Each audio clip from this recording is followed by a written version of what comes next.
एक छोटे से गांव में एक किसान रहता था। उसका नाम रमेश था। रमेश मेहनती और ईमानदार आदमी था, लेकिन उसकी जिंदगी संघर्षों से भरी हुई थी। उसके पास केवल थोड़ी सी जमीन थी, जिस पर वह खेती करता था। हर साल वह अपनी जमीन में अनाज बोता, लेकिन कभी सूखा पड़ता, कभी बाढ़ आती। फसल या तो खराब हो जाती या कम पैदावार होती।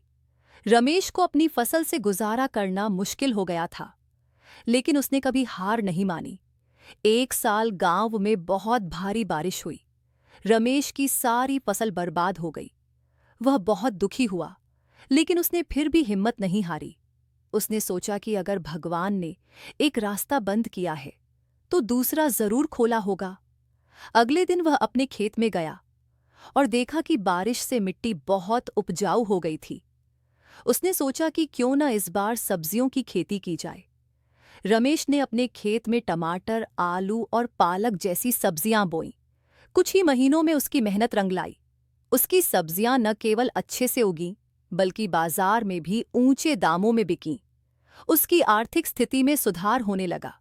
रमेश ने धीरे धीरे अपने खेत का विस्तार किया और दूसरे किसानों को भी सब्जी की खेती के लिए प्रेरित किया।